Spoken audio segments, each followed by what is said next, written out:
Api di Bukit Menoreh. Cerita, Esa Mintarja. Audiobook, novel silat. Bab 370.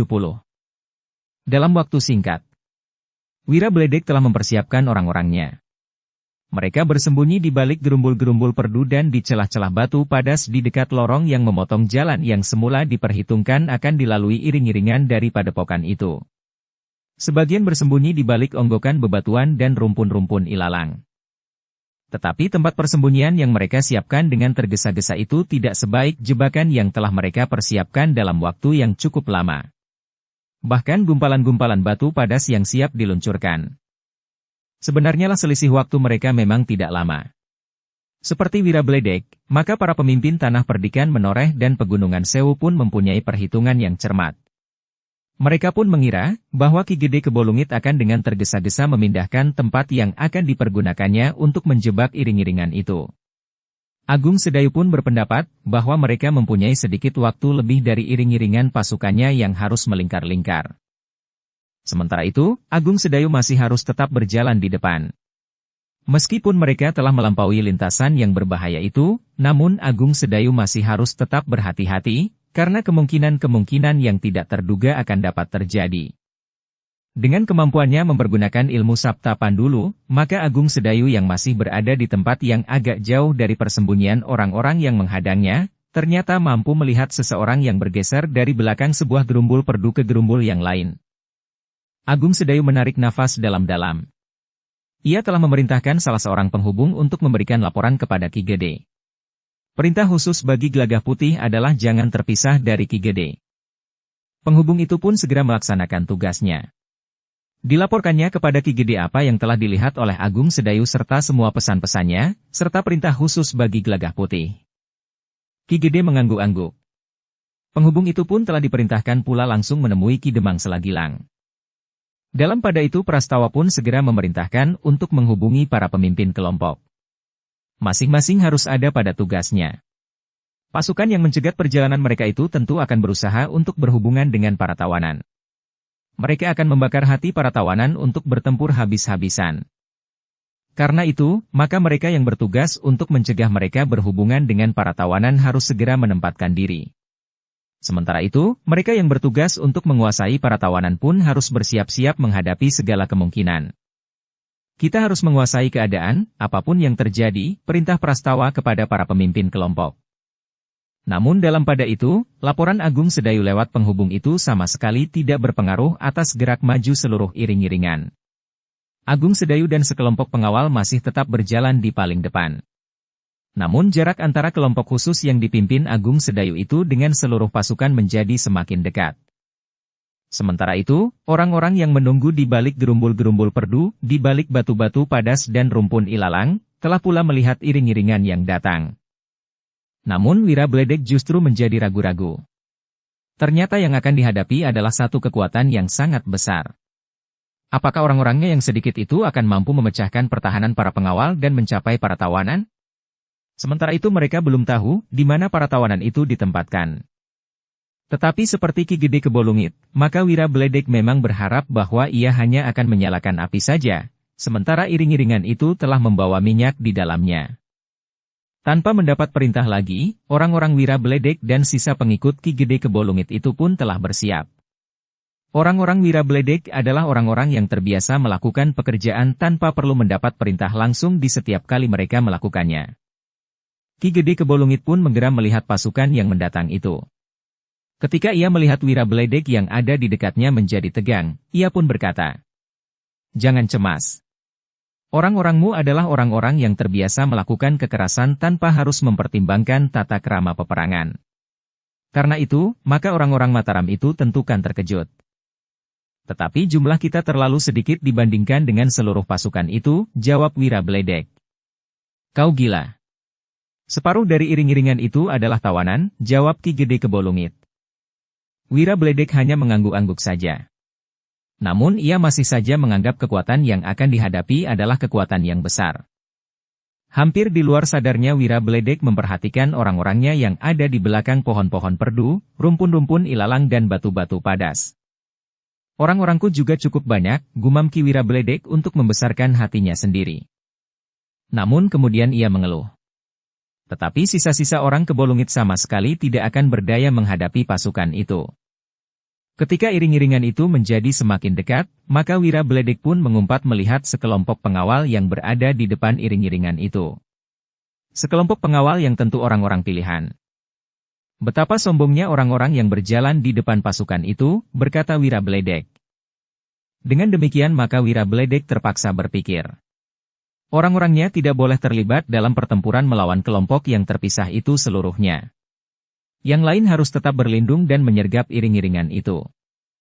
Tetapi Wira Beledek tidak sempat memberikan perintah kepada orang-orangnya, kecuali jika mereka justru sudah mulai bertempur. Beberapa saat kemudian, sekelompok pengawal yang dipimpin oleh Agung Sedayu telah memasuki lingkaran sasaran orang-orang Wira Beledek. Namun orang-orang Wira Beledek masih belum beranjak dari tempatnya. Bahkan kemudian Wira Beledek berbisik kepada Ki Gede Kebolungit. Perintahkan orang-orangmu menyergap. Orang-orangku akan menembus para pengawal dan mencapai para tawanan. Ki Gede Kebolungit mengangguk-angguk. Ia pun kemudian memberi isyarat kepada kepercayaannya yang masih sempat menyertainya untuk memberikan perintah. Sebut nama perguruanmu, agar orang-orang Wira Beledek tidak ikut melibatkan diri, perintah Ki Gede Kebolungit. Orang itu termangu-mangu. Namun Ki Gede Kebolungit memandangnya dengan mata yang memancarkan kemarahan. Cepat! Tetapi ia tidak dapat berteriak karena iring-iringan itu menjadi semakin dekat. Orang-orang Wira Beledek akan menyergap induk pasukan. Barulah orang itu menyadari.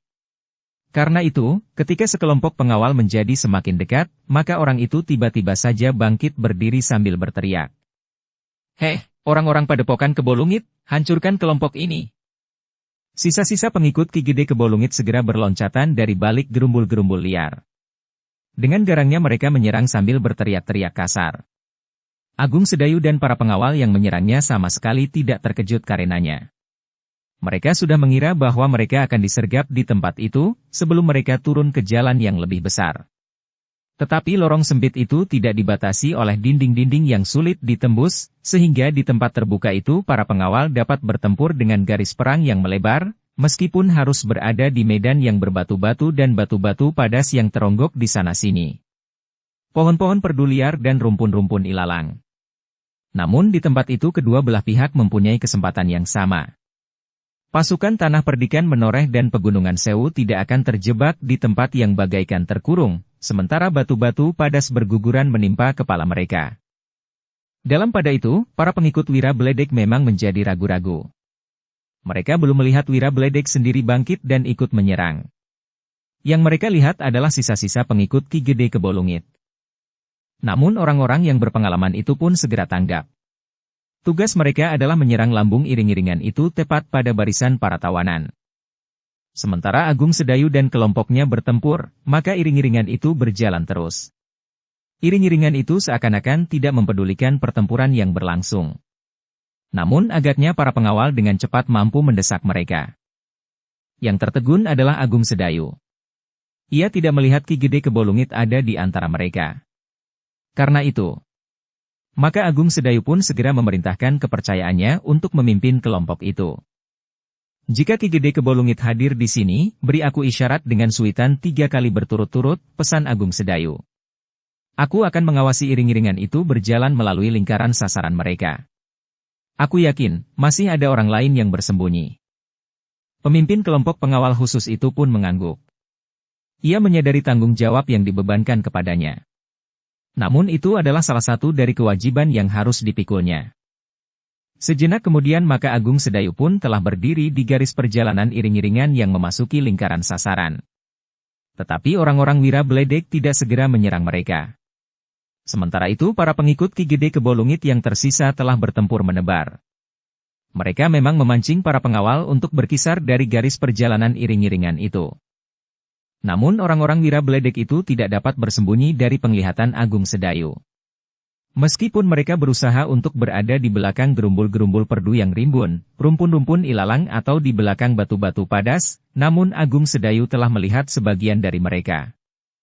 Karena itu, maka ia pun menjadi semakin berhati-hati. Ia yakin para pengawal akan mampu mengatasi kesulitan jika orang-orang itu menyerang, kecuali jika Ki Gede Kebolungit sendiri turun ke medan. Prastawa yang memimpin pasukan Tanah Perdikan Menoreh telah menjadi tegang. Ujung pasukannya telah sampai ke lingkungan yang diberitahukan oleh Agung Sedayu menjadi lingkungan yang berbahaya. Karena itu, maka ia pun telah memberikan isyarat kepada para pengawal yang ada di ujung pasukannya untuk berhati-hati. Apalagi Ki Gede sendiri masih belum pulih benar. Kekuatannya masih belum kembali sebagaimana sebelumnya, meskipun tangannya sudah mampu menggenggam tombak pendeknya. Di sebelahnya berjalan Gelagah Putih yang juga menjadi tegang. Seakan-akan ia telah mendapat perintah dari Agung Sedayu untuk mempertanggungjawabkan keselamatan Ki Gede. Namun para pengawal yang diserahi tugas untuk menjaga para tawanan itulah yang menjadi lebih tegang. Mereka menyadari bahwa mereka akan menjadi sasaran utama serangan yang tentu masih bakal datang. Sebenarnya lah, ketika Wirabledek telah melihat beberapa orang tawanan dalam iring-iringan itu, maka ia mulai bersiap-siap. Sementara itu sisa-sisa pengikut Ki Gede Kebolungit masih juga bertempur melawan kelompok khusus pengawal yang semula dipimpin oleh Agung Sedayu. Namun Agung Sedayu masih saja berdiri tegak memperhatikan iring-iringan yang berjalan maju itu, yang sebentar kemudian akan menuruni jalan yang agak lebih lebar dari lorong-lorong yang mereka lalui. Namun karena lorong sempit itu berada di tempat terbuka, meskipun sedikit sulit, namun iring-iringan itu dapat mempergunakan padang perdu yang berbatu-batu itu untuk dilewati para pengawal yang menjaga para tawanan. Dalam pada itu, pasukan Wirabledek memang sudah bersiap untuk menyergap. Namun sekali lagi Wirabledek mengumpat. Licik orang-orang Mataram. Mereka menempatkan para tawanan terpisah-pisah. Tetapi itu sama sekali tidak akan mengendorkan tekad Wirabledek untuk menyalakan api dalam iring-iringan pasukan yang datang dari padepokan itu. Sementara itu Agung Sedayu yang masih belum melihat Ki Gede Kebolungit masih saja merasa tegang. Orang itu akan dapat muncul kapan saja ia inginkan dan di tempat yang mungkin tidak diduga-duga sebelumnya. Tetapi yang kemudian muncul lebih dahulu ternyata adalah Wirabledek. Ternyata suaranya memang seperti guru ketika ia meneriakkan aba-aba kepada orang-orangnya. Bukan saja gemuruh mengumandang di lereng gunung itu, tetapi juga mengandung tenaga yang mirip kekuatan ilmu gelap ngampar. Agaknya karena itulah maka ia disebut Wirabledek. Perintah Wirabledek cukup tegas, tanpa banyak kata-kata. Yang keluar dari mulutnya hanya perintah. Sekarang. Suara itu bagaikan berputar-putar. Mengguncang setiap dada, terutama orang-orang yang ada di dalam iring-iringan dari padepokan itu, kemudian menusuk ke pusat jantung. Pada saat yang demikian, maka orang-orang Wirabledek pun telah berloncatan dari persembunyiannya. Dari balik gundukan batu-batu padas. Dengan garangnya mereka telah menyerang para pengawal yang menjaga para tawanan yang ada di dalam iring-iringan. Ternyata kekuatan mereka di luar dugaan. Orang-orang Wirabledek cukup banyak. Sementara mereka tidak memencar dan menyerang di beberapa bagian dari iring-iringan itu. Namun mereka hanya membagi kekuatan mereka menjadi dua kelompok, seperti yang memang telah mereka rencanakan. Kedua orang yang memimpin kelompok-kelompok itu telah membawa kelompok mereka ke sasaran. Seperti Wirabledek, maka kedua pemimpin itu juga mengetahui bahwa para tawanan telah terbagi dan disekat oleh para pengawal. Dalam pada itu, serangan orang-orang Wirabledek itu memang cukup mendebarkan. Dua kekuatan yang sangat besar itu telah menghantam dinding pasukan pengawal. Para pengawal yang memang telah bersiap itu pun telah membentur kekuatan yang sangat luar biasa itu, meskipun hanya ada dua titik sasaran. Demikian dahsyatnya serangan itu, serta gerak yang cepat dan deras, maka para pengawal memang mengalami kesulitan. Sementara itu, para pengawal di sebelah menyebelah telah berkerut pula, untuk bersama-sama bertahan. Tetapi ujung dari kedua kelompok kekuatan itu ternyata memang hampir tidak terlawan.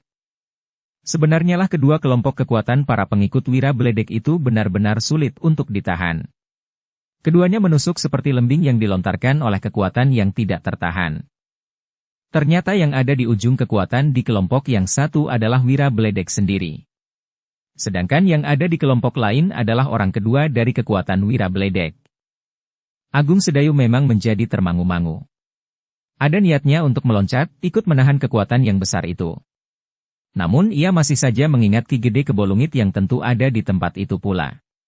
Jika ia terlibat dalam pertempuran itu, dan tiba-tiba saja Ki Gede Kebolungit muncul, maka Ki Gede Kebolungit itu pun akan dapat membantai para pengawal. Namun dalam pada itu, maka dengan cepat para pengawal telah menuju ke dua titik sasaran para pengikut Ki Wirabledek. Mereka bukan orang-orang yang berilmu tinggi. Tetapi mereka adalah orang-orang yang dengan liar telah menyerang lambung iring-iringan yang berjalan maju itu. Ternyata usaha Wira Bledek itu berhasil. Tanpa menghiraukan berapa banyaknya korban yang jatuh, akhirnya orang-orang Wira Bledek memang dapat menembus lapisan pertahanan para pengawal. Beberapa orang telah dapat mencapai para tawanan. Dan bahkan mereka dengan cepat telah memotong tali-tali pengikat sambil meneriakkan aba-aba. Atas perintah Ki Gede Kebolungit, bangkitlah. Lebih baik mati daripada menjadi tawanan. Orang-orang Wira Bledek itu telah sempat memberikan senjata kepada para tawanan yang telah mereka capai. Satu kegagalan dari para pengawal Tanah Perdikan yang kemudian sangat terasa pengaruhnya. Para tawanan yang telah menerima senjata itu pun memang menjadi gila. Mereka mengamuk tanpa memperhitungkan apapun lagi. Dengan senjata yang mereka terima maka mereka telah berusaha untuk menyerang para pengawal. Semula para pengawal memang masih berusaha untuk mengawasi mereka. Mereka meneriakkan aba-aba untuk menenangkan keadaan. Namun mereka seakan-akan tidak lagi berhadapan dengan para tawanan mereka. Tetapi mereka seakan-akan telah berhadapan dengan iblis-iblis liar dan sedang kehilangan akal. Dua kelompok pengikut Wira Bledek telah dapat mencapai dua kelompok tawanan yang kemudian menjadi gila itu. Pertempuran telah mulai menyala di dalam iring-iringan. Dengan bangkitnya dua kelompok tawanan, maka beberapa orang Wira Bledek mampu menghubungi kelompok-kelompok tawanan yang lain, yang telah bergolak pula. Para pengawal dari Tanah Perdikan itu pun cepat bergerak. Sekelompok pengawal telah memisahkan diri dan menggiring para tawanan ke padang yang terbuka, dipagari dengan ujung-ujung senjata. Sementara itu dengan isyarat, maka para pengawal dari Pegunungan Sewu pun telah bergerak pula. Dengan cepat pasukan pengawal telah berusaha mengepung arena pertempuran itu, agar para tawanan yang menjadi gila dan orang-orang Wira Bledek tidak dapat lolos. Namun dalam kekalutan yang terjadi itu, maka sulit bagi para pengawal untuk dengan cepat menguasai keadaan. Para tawanan yang tidak sempat dihubungi para pengikut Wira Bledek pun mulai bergolak. Apalagi mereka yang tidak terikat. Bahkan beberapa orang dengan tanpa perhitungan telah berusaha merebut senjata para pengawal. Usaha itu memang telah membangkitkan keributan pula.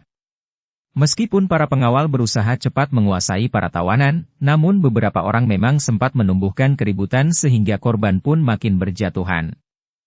Dalam keributan itu, sesuai dengan rencana, maka para pengikut Wira Bledek dan sisa-sisa orang-orang Ki Gede Kebolungit tidak bertahan terlalu lama. Mereka memanfaatkan keadaan yang belum mapan untuk menarik diri. Sebelum kepungan para pengawal menjadi rapat, maka orang-orang itu telah berusaha keluar dari arena. Para pengawal memang tidak menduga bahwa hal itu akan terjadi. Tiba-tiba saja mereka melihat kelompok-kelompok itu telah meloncat meninggalkan arena dan melarikan diri ke padang terbuka. Tetapi para pengawal tidak membiarkannya.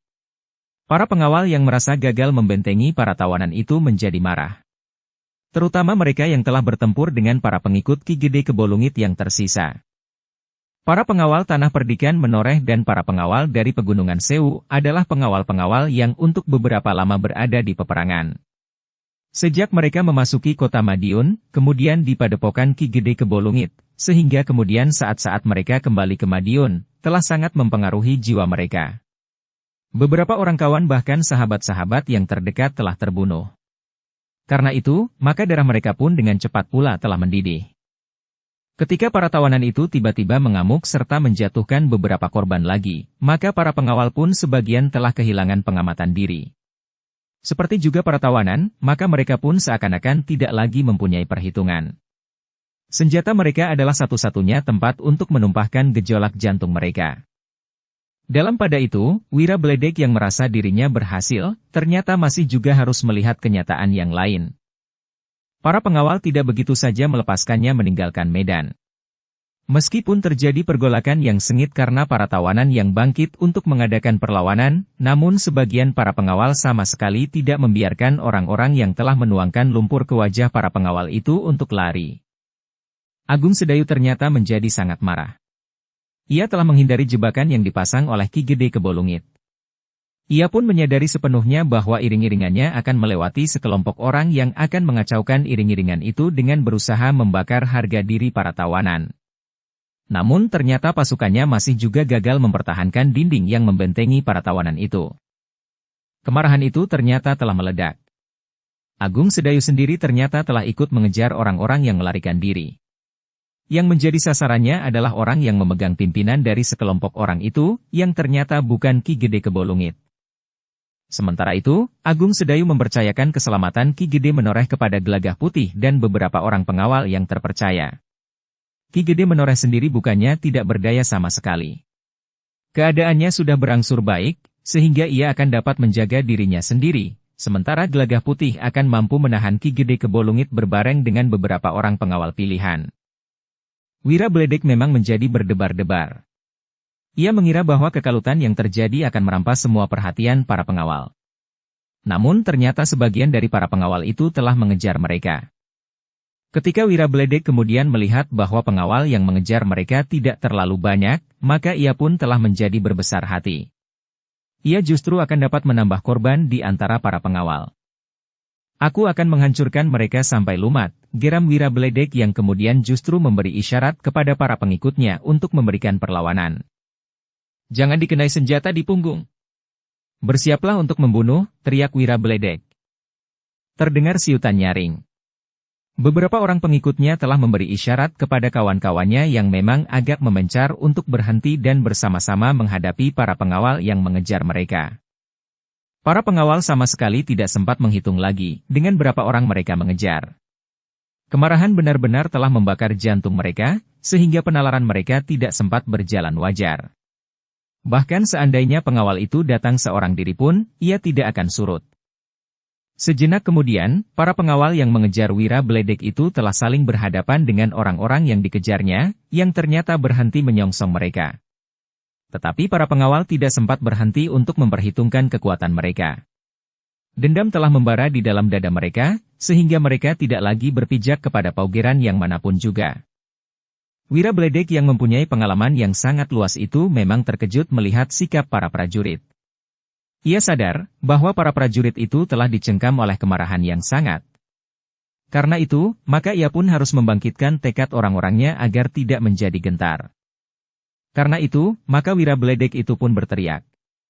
Jangan biarkan seorang pun di antara mereka yang tinggal hidup. Tetapi para pengawal tidak menunggu apapun lagi. Mereka justru berteriak gemuruh sahut menyahut. Senjata-senjata mereka beracu-acu penuh lontaran kemarahan yang meluap-luap. Mereka seakan-akan tidak mendengar teriakan Wira Bledek yang memang dapat menggugah kegarangan orang-orangnya. Sejenak kemudian, pertempuran pun telah terjadi. Kedua belah pihak tidak lagi sempat mengendalikan diri. Para pengikut Wira Bledek memang terbiasa untuk melakukan apa saja menurut keinginan mereka. Sementara itu para pengawal yang biasanya masih harus dikekang oleh berbagai macam paugeran perang, ketika terlepas dari ikatan itu oleh perasaan yang meledak, ternyata tidak kalah garangnya dari para pengikut Wira Bledek. Agung Sedayu yang marah karena sikap licik Ki Gede Kebolungit, serta kegagalannya melindungi para tawanan, telah berada di medan itu pula. Untuk beberapa saat Agung Sedayu masih menunggu. Betapapun kemarahannya membakar jantung, namun Agung Sedayu masih sempat membuat pertimbangan-pertimbangan yang mapan. Tetapi setelah menunggu beberapa saat dan Agung Sedayu tidak melihat Ki Gede Kebolungit tampil, maka ia mulai mengamati pertempuran itu dengan seksama. Namun ternyata Agung Sedayu memang harus menekan dadanya yang bergejolak. Ia sempat melupakan kemarahannya sejenak, ketika ia melihat pertempuran yang menjadi sangat garang dan kasar. Kedua belah pihak bertempur sambil berteriak dan mengumpat.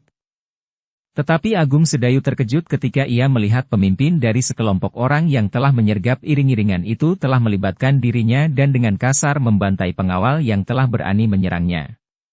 Demikian mudahnya ia mengalahkan lawan-lawannya, sehingga Agung Sedayu menyadari bahwa orang itu tentu berilmu tinggi.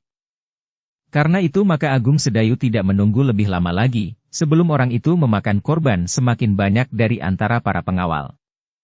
Kehadiran Agung Sedayu memang mengejutkan orang itu. Orang yang berwajah garang itu menggeram. Hei anak muda. Apakah kau juga ingin mati? Kau sudah terlalu banyak membunuh, geram Agung Sedayu. Karena itu, aku datang untuk menghentikanmu. Anak iblis. Kau sebaiknya mengetahui bahwa kau berhadapan dengan Wira Bledek. Orang yang tentu pernah kau dengar namanya, karena namaku juga ditakuti di Mataram. Semua itu akan berakhir sampai di sini, desis Agung Sedayu. Wira Bledek tertawa. Katanya, Jangan menyesali diri bahwa kau telah bertemu dengan Wirabledek. Meskipun kau berhasil menghindari jebakan kami, tetapi kami tetap mampu menyalakan api pada minyak yang telah kau bawa sendiri. Aku mengucapkan selamat atas kemenanganmu itu, jawab Agung Sedayu. Tetapi kemenanganmu ini adalah kemenanganmu yang terakhir. Wirabledek mengerutkan keningnya. Dengan geram ia kemudian berkata, ternyata kau iri melihat kawan-kawanmu yang telah terbantai di sini. Marilah, jika kau ingin cepat mati, mulailah. Agung Sedayu tidak menjawab lagi. Ia pun kemudian telah bergerak beberapa langkah maju. Sementara itu, Wirabledek telah bersiap pula menghadapi lawannya yang masih muda itu. Namun agaknya ia pun berniat untuk dengan secepatnya membunuh Agung Sedayu. Karena itu, maka Wirabledek itu telah mulai menggerakkan kapaknya yang bertangkai panjang.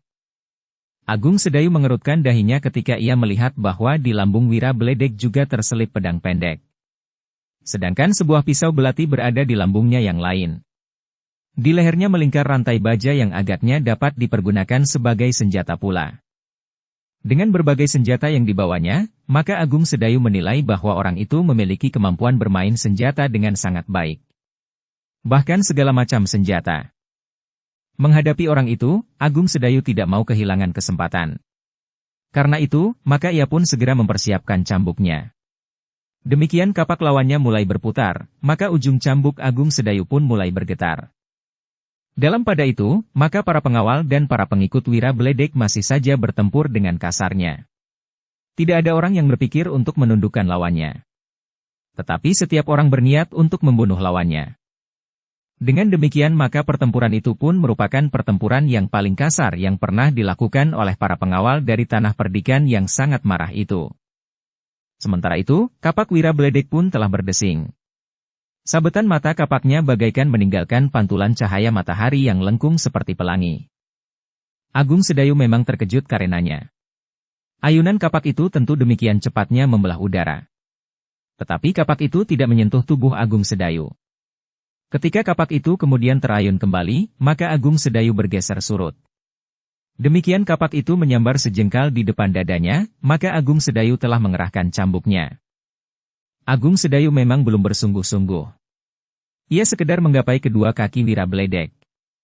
Namun Wirabledek itu pun telah meloncat sehingga ujung cambuk Agung Sedayu pun tidak mengenainya. Namun Wirabledek yang ingin cepat menyelesaikan. Agung Sedayu telah sekali lagi menyerangnya.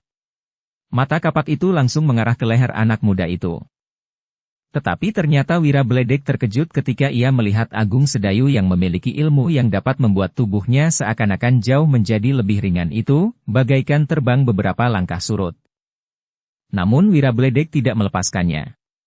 Dengan loncatan panjang ia berusaha memburu lawannya yang masih muda itu. Tetapi langkahnya justru telah tertahan. Cambuk Agung Sedayu tidak sekedar bergetar. Tetapi sebuah ledakan yang keras telah mengejutkan Wirabledek.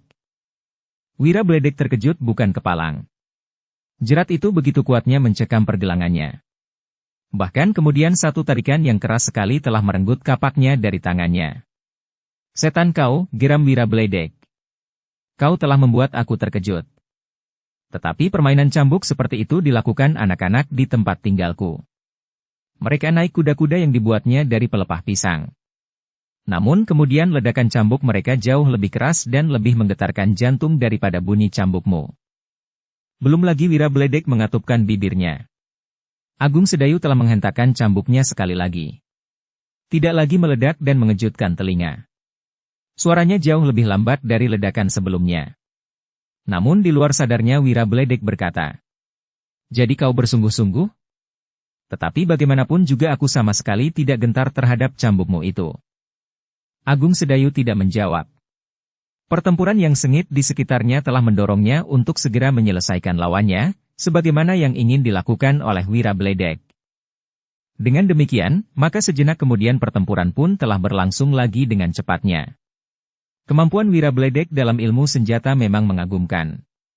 Tetapi berhadapan dengan Agung Sedayu yang telah mewarisi ilmu cambuk sampai ke puncaknya, maka Wirabledek ternyata telah mengalami kesulitan. Beberapa kali ujung cambuk Agung Sedayu menggelepar. Getarannya seakan-akan telah mengguncang isi dadanya. Namun ayunan kapak Wira Bledek itu pun seakan-akan menjadi semakin dekat pula dari tubuhnya. Bahkan dengan putaran yang rumit, maka seakan-akan begitu tiba-tiba saja pangkal tangkai kapak yang bersalut timah itu hampir saja merontokkan iganya. Namun Agung Sedayu sempat meloncat beberapa langkah surut. Untunglah bahwa Agung Sedayu memiliki kemampuan meringankan tubuhnya, sehingga dengan sekali loncat maka tubuhnya melayang seperti kapas yang terhembus angin. Dengan demikian maka salut timah di pangkal tangkainya itu hanya sempat menyentuh dadanya saja. Tetapi sentuhan itu benar-benar telah menyinggung perasaan Agung Sedayu yang memang sedang marah dan gelisah. Karena itu, sentuhan itu ternyata telah menghancurkan harapan Wira Bledek untuk dapat menghindari kemarahan Agung Sedayu. Demikian Agung Sedayu meloncat surut karena sentuhan pangkal tangkai kapak Wira Bledek, maka tangannya yang memegang cambuk itu telah bergetar. Arus ilmu cambuknya yang mendekati sempurna itu telah mengaliri telapak tangannya. Dukung channel Novel Silat dengan subscribe, follow, like, komen dan share. Karena itu, maka ketika Wira Bledek menyerangnya dengan ilmu kapaknya yang matang, adalah di luar dugaannya, bahwa tiba-tiba saja ujung cambuk Agung Sedayu telah berputar, menggeliat menyambar keningnya. Namun ketika lawannya menghindar, tiba-tiba cambuknya telah terjulur dan dengan satu putaran yang cepat telah mengalir dari pangkal sampai ke ujung cambuk itu, menjerat pergelangan tangannya. Wira Bledek terkejut bukan kepalang. Jerat itu begitu kuatnya mencengkam pergelangannya. Bahkan kemudian satu tarikan yang keras sekali telah merenggut kapaknya dari tangannya. Wira Bledek menggeram. Ia adalah orang yang memiliki kekuatan yang belum pernah mendapatkan tandingan. Namun ia tidak berdaya melawan tarikan ujung cambuk yang menjerat tangannya dan merenggut kapaknya. Kapak Wira Bledek itu pun telah terlempar beberapa langkah dan jatuh di rumpun ilalang. Sementara itu, bahkan kulit tangannya telah terkelupas di beberapa tempat. Wira Bledek mengumpat keras-keras. Meskipun pergelangan tangannya terasa pedih, tetapi Wira Bledek sama sekali tidak berniat bergeser surut. Karena itu, maka untuk menghadapi Agung Sedayu kemudian, Wira Bledek telah menarik pedangnya sekaligus pisau belatinya. Dengan demikian maka kedua tangannya telah menggenggam senjata yang akan dapat berbahaya bagi Agung Sedayu. Sejenak kemudian, maka Wira Bledek pun telah berloncatan untuk dapat menembus pertahanan ujung cambuk Agung Sedayu. Namun ia sama sekali tidak mendapat kesempatan. Ujung cambuk Agung Sedayu justru semakin lama menjadi semakin garang. Ketika Wira Bledek terdesak, sehingga seakan-akan tidak mempunyai kesempatan lagi untuk menghindari serangan Agung Sedayu, maka tiba-tiba saja Wira Bledek telah melemparkan pisau belatinya dengan tangan kirinya. Agung Sedayu terkejut. Ia tidak mengira bahwa lawannya akan melepaskan senjatanya. Bahkan lontaran pisau belati itu demikian derasnya mengarah ke dadanya, di luar perhitungannya. Agung Sedayu yang memiliki kemampuan memperingan tubuhnya itu telah melenting ke samping. Pisau belati itu hampir saja melukainya. Meskipun tidak mengoyak kulitnya, tetapi pisau itu telah sempat merobek lengan bajunya. Agung Sedayu memang menjadi berdebar-debar, di samping kemarahannya yang semakin memanasi dadanya. Karena itu, maka sejenak kemudian cambuk Agung Sedayu pun menjadi semakin cepat menggelepar. Bukan saja semakin cepat, tetapi terasa getarannya semakin mencengkam jantung lawannya. Ketika Agung Sedayu sempat memperhatikan pertempuran di sekitarnya, maka arus darahnya seakan-akan menjadi semakin cepat mengalir. Ia melihat korban berjatuhan dari kedua belah pihak yang bagaikan menjadi gila itu. Namun Agung Sedayu tidak sempat berbuat banyak karena ia masih terikat dengan lawannya. Namun ketika ia melihat dua orang pengawal terlempar bersama-sama hampir menimpa dirinya dan kemudian terbanting jatuh untuk tidak bangkit lagi, maka Agung Sedayu tidak lagi dapat mengekang diri. Ia sadar bahwa para pengawal yang menjadi korban pertempuran yang gila itu terjadi tidak saja di sekitarnya. Tetapi para tawanan yang kemudian bangkit dan mengadakan perlawanan itu tentu akan menjadi lebih gila lagi. Karena itu, maka hampir di luar sadarnya, maka Agung Sedayu telah meningkatkan kemampuannya. Meskipun ia tidak sampai ke puncak kemampuannya itu dan melontarkan inti getaran ilmu cambuknya, namun dengan kecepatan yang tidak teratasi oleh Wira Bledek, ujung cambuk Agung Sedayu telah melingkar di lambungnya. Ketika Agung Sedayu menghentakkan cambuknya itu, maka Wira Bledek telah terputar sekali. Tetapi ternyata bahwa Wira Bledek tidak mampu menyesuaikan diri dengan serangan cambuk Agung Sedayu. Ia tidak berusaha berputar searah dengan tarikan cambuk Agung Sedayu. Tetapi kesombongannya telah membuatnya justru bertahan. Ia ingin menunjukkan bahwa ia memiliki kekuatan melampaui kekuatan Agung Sedayu. Namun ternyata langkah yang diambilnya itu telah menghancurkan dirinya sendiri. Justru karena ia bertahan dengan kekuatan yang sangat besar, namun sementara itu tarikan ujung cambuk Agung Sedayu pun merupakan kekuatan yang sulit terlawan, maka ternyata bahwa kulit Wirabledeglah yang telah terkelupas. Karah-karah baja pada ujung cambuk Agung Sedayu telah menyayat kulit dan bahkan daging Wirabledeg. Terdengar Wirabledeg itu berteriak nyaring. Getaran suaranya yang memiliki kemampuan ilmu gelap ngampar itu telah mengguncang isi dada Agung Sedayu. Tetapi daya tahan Agung Sedayu ternyata masih mampu mengatasinya. Sehingga karena itu, maka Agung Sedayu masih tetap berdiri tegak sambil menggenggam tangkai cambuknya. Dalam pada itu, lambung Wirabledeg telah koyak melingkar. Luka itu adalah luka yang sangat parah, sehingga darahnya bagaikan diperas dari dalam tubuhnya. Beberapa saat ia masih bertahan. Namun akibatnya Wirabledeg itu pun telah kehilangan kekuatannya, sama sekali karena darahnya yang terlalu banyak keluar lewat luka-lukanya. Akhirnya tubuh itu terguncang dan jatuh terjerembab di atas tanah berbatu-batu padas. Agung Sedayu berdiri termangu-mangu sejenak. Namun kematian Wirabledeg itu ternyata sangat berpengaruh atas orang-orangnya yang tersisa. Namun para pengawal tanah perdikan benar-benar telah kehilangan kekang diri, sehingga dengan demikian maka pertempuran yang terjadi adalah pertempuran yang paling ganas yang pernah terjadi. Agung Sedayu pun kemudian berdiri termangu-mangu. Ia masih melihat kelompok-kelompok pengawal yang bertempur. Namun beberapa saat kemudian, maka Agung Sedayu menyadari kedudukannya. Karena itu, maka ia pun telah berusaha untuk berbuat sesuatu. Namun tidak banyak yang dapat dilakukan oleh Agung Sedayu. Yang dapat dilakukannya hanyalah mencegah para pengawal yang bersamanya mengejar orang-orang Wirabledeg itu untuk tidak mengejar lagi sisa-sisa lawannya yang melarikan diri. Tetapi Agung Sedayu seakan-akan tidak didengarkan lagi suaranya, meskipun ia telah berteriak-teriak.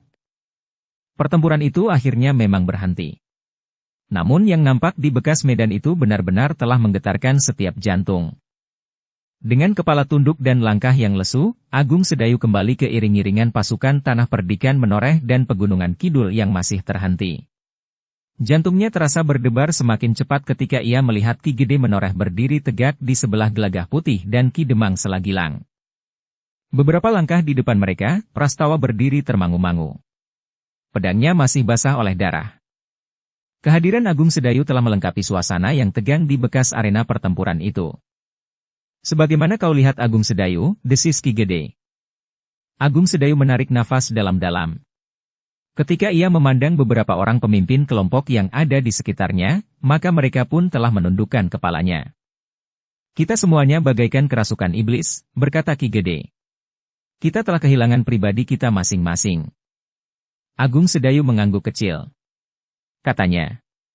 Ya Ki Gede. Sekarang, inilah yang terjadi, berkata Ki Gede. Agung Sedayu memang agak ragu mengangkat wajahnya. Tetapi mau tidak mau ia harus menyaksikan keadaan di seluruh bekas medan pertempuran itu. Ternyata bahwa kemarahan para pengawal tanah perdikan menoreh dan pegunungan Sewu tidak dapat dikekang. Sementara para tawanan yang sempat bangkit telah menjadi seakan-akan gila. Karena itu, maka pertempuran yang baru saja terjadi adalah bencana yang paling pahit yang telah terjadi. Peperangan memang selamanya mempunyai akibat yang sangat buruk. Tetapi pertempuran yang baru saja terjadi itu adalah pertempuran yang paling buruk. Para pengawal memang sempat menyekat beberapa kelompok tawanan sehingga tidak tersentuh oleh kegilaan yang meledak. Tetapi sebagian dari para tawanan yang sempat mendapat senjata, benar-benar telah mengamuk tanpa mengekang diri. Mereka benar-benar telah kehilangan penalarannya. Apalagi mereka yang terikat sepanjang perjalanan dan sempat diputuskan tali pengikatnya. Maka mereka seakan-akan memang berusaha untuk mati daripada harus diikat kembali. Karena itu, maka beberapa orang pengawal segera menjadi korban.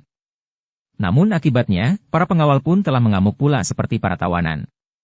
Mereka pun telah kehilangan penalaran mereka melihat beberapa orang kawan mereka telah terbantai dengan bengisnya. Akibat dari pertempuran yang demikian, maka tubuh yang membeku telah terbujur malang-lintang di padang terbuka yang berbatu-batu padas itu. Bahkan sampai di jarak yang agak jauh, masih saja terdapat tubuh-tubuh yang terbaring diam dengan luka di tubuhnya. Kematian yang sia-sia, di luar sadarnya Agung Sedayu menggeram. Ki Gede menoleh pun kemudian melangkah maju. Dengan gejolak di jantungnya, maka Ki Gede pun kemudian duduk di atas batu padas di antara rumpun-rumpun ilalang. Dengan tatapan mata yang sayu Ki Gede memandang ke kejauhan, ke batas kaki langit yang sangat jauh. Agung Sedayu memang menyesali apa yang telah terjadi. Tetapi semuanya terlanjur, sehingga tidak akan mungkin diulang kembali. Dalam pada itu, selagi beberapa orang masih saja termangu-mangu, maka Ki Gede itu pun berkata, "Kita akan berhenti di sini. Kita akan menguburkan semua orang yang terbunuh. Sampai selesai. Sebelum semua dikuburkan, kita tidak akan beranjak dari tempat ini. Sementara sebelum kita berangkat, kita harus tahu pasti, berapa orang yang memerlukan bantuan untuk meneruskan perjalanan." Tidak ada yang menjawab. Tetapi perintah itu adalah wujud dari penyesalan yang sangat mendalam, bahwa pasukan pengawal dari Tanah Perdikan Menoreh dan Pegunungan Sewu yang pimpinan sepenuhnya berada di tangannya, telah terlibat dalam satu pertempuran yang kasar, bahkan dapat disebut liar. Sebenarnya lah para pengawal benar-benar telah kehilangan penalaran mereka, sehingga hampir semua tawanan yang memberontak telah terbunuh. Demikian pula sisa-sisa pengikut Ki Gede Kebolungit dan orang-orang Wirabledek. Namun jumlah para pengawal yang menjadi korban juga terhitung banyak. Untunglah masih ada beberapa kelompok pengawal yang masih sempat berpikir, sehingga mereka berusaha untuk memisahkan para tawanan yang dapat mereka kuasai, sehingga para tawanan itu masih tetap hidup.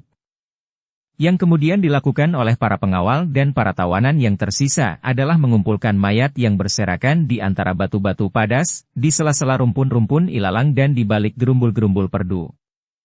Agung Sedayu yang berada di antara kesibukan para pengawal dan sisa-sisa tawanan yang masih hidup, merasakan betapa telah terjadi bencana yang sangat besar.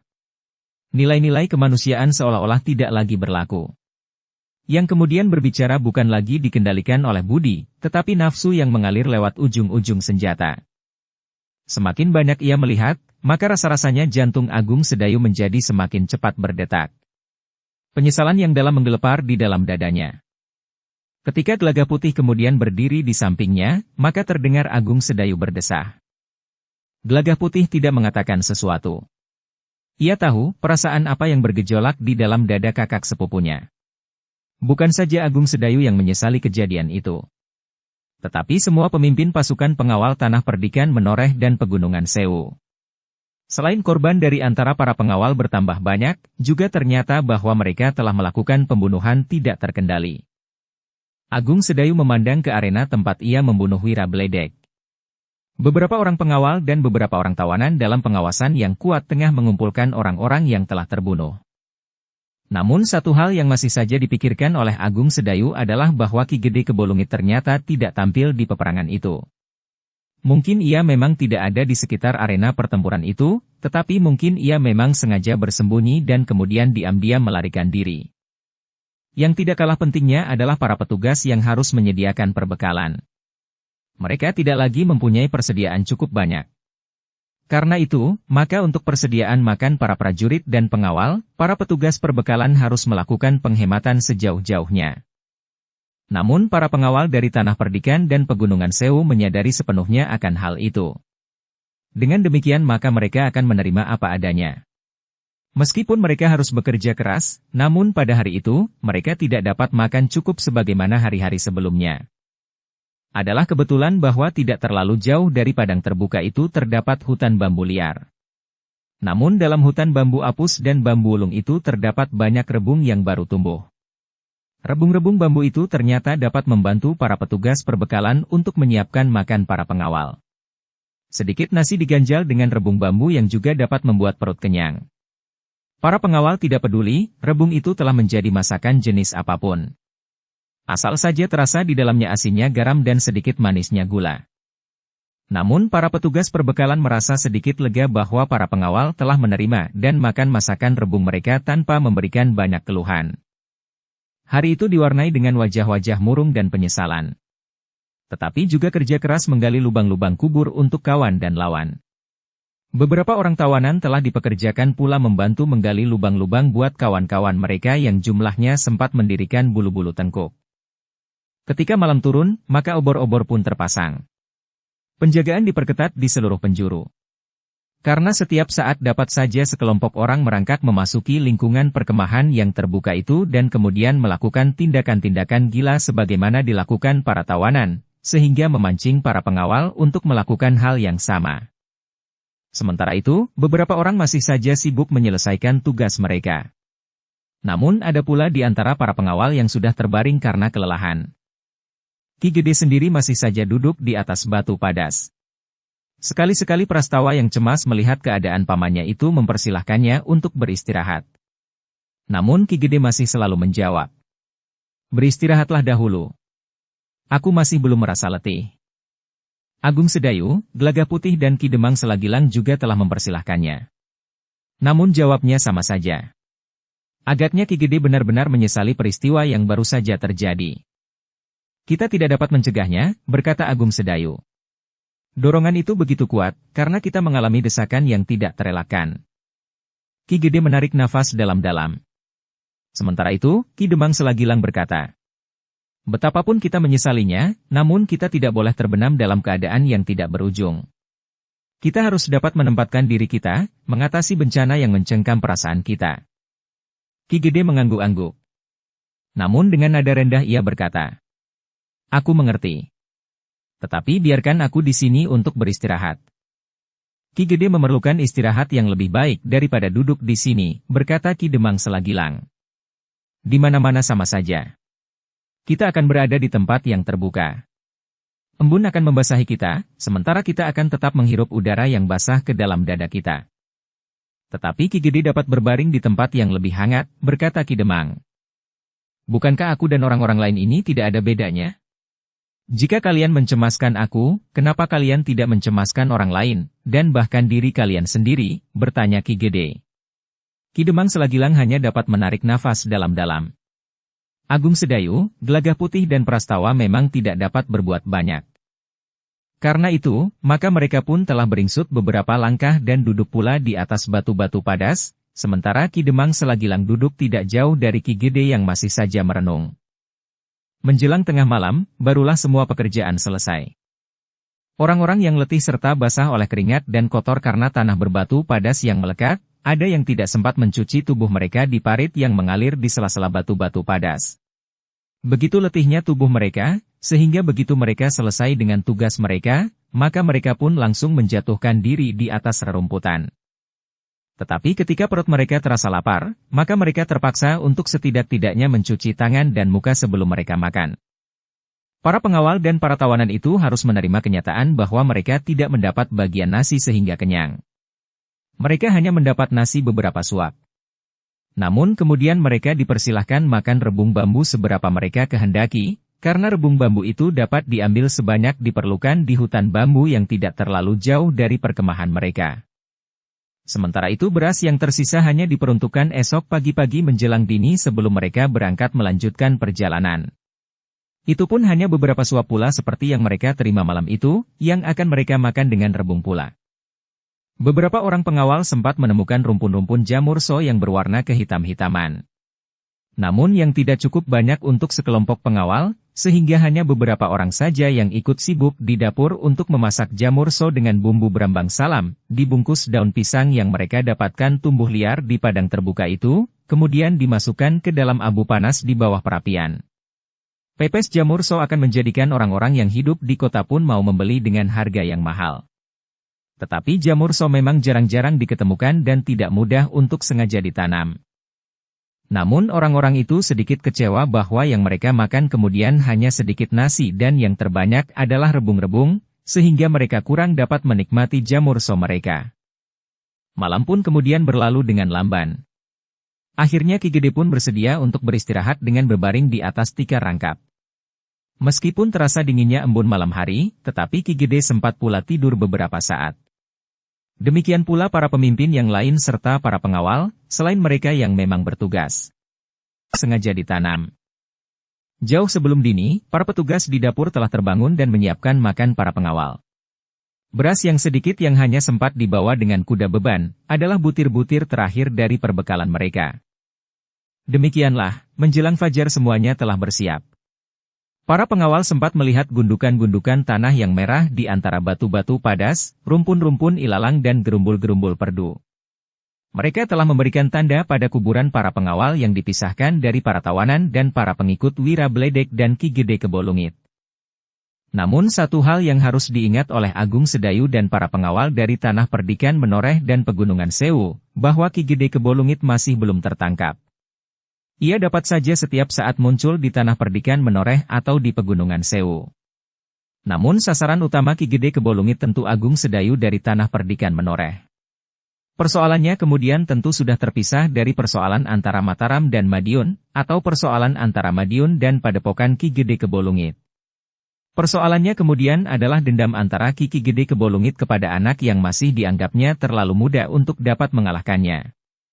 Agung Sedayu yang memiliki kemampuan ilmu cambuk yang sangat tinggi. Ketika fajar menyingsing, maka iring-iringan itu mulai bergerak. Agung Sedayu masih berada di paling depan dengan sekelompok pengawal. Kemungkinan-kemungkinan buruk masih saja dapat terjadi. Namun di bawah irama derap kaki para prajurit, Agung Sedayu sempat merenung. Ia berharap bahwa peperangan yang gila itu akan dapat menjamin ketenangan hidup dan perdamaian di masa mendatang. Hendaknya Madiun tidak lagi selalu dibayangi oleh kekuatan Ki Gede Kebolungit yang telah dihancurkan sampai lumat. Seandainya Ki Gede Kebolungit berusaha bangkit, maka Madiun pun tentu sudah bangkit pula, sehingga akan mampu mengimbangi kekuatan Padepokan Ki Gede Kebolungit. Namun Agung Sedayu pun merasakan semacam tuduhan yang tajam pada langkah yang diambilnya. Untuk menjaga kedamaian di masa mendatang, maka harus terjadi perang yang paling gila yang pernah dialaminya. Apakah keinginan untuk tentram dan damai dari sesamanya itu dapat dibangun di atas landasan yang lain daripada pembunuhan? Kenapa tidak dilakukan dengan menyusupkan perasaan cinta kasih ke dalam setiap hati, sehingga tentram dan damai itu akan terwujud? Namun Agung Sedayu tidak dapat menolak satu kenyataan, bahwa tidak setiap hati akan membukakan pintu bagi ketukan cinta kasih itu, meskipun selalu terdengar suara sumeling di setiap telinga, mengumandang di seluruh telakup langit dan di seluruh permukaan bumi, tentang tentram, damai serta cinta kasih yang sejati. Agung Sedayu menarik nafas dalam-dalam. Memang terlalu sulit untuk dapat mengerti kemauan sesamanya di atas bumi ini. Sehingga kadang-kadang seseorang harus melakukan sesuatu yang bertentangan dengan nuraninya, yang sering tidak sejalan dengan penalarannya. Demikianlah iring-iringan itu berjalan terus. Mereka telah menuruni jalan yang lebih lebar dan lebih rata. Mereka mulai meninggalkan padang terbuka yang berbatu-batu padas dan miring. Kadang-kadang menurun tajam. Namun kadang-kadang naik mendaki. Ketika mereka sudah berjalan di jalan yang sedikit rata, maka iring-iringan itu menjadi semakin cepat maju. Para pemimpin Tanah Perdikan dan Pegunungan Sewu berharap bahwa mereka akan dapat mencapai Madiun meskipun malam hari. Namun betapapun mereka menjadi semakin cepat berjalan, tetapi beberapa orang yang harus ditandu memang telah menghambat perjalanan. Tetapi orang-orang itu tidak akan dapat ditinggalkan begitu saja. Apalagi para pengawal yang terluka agak parah.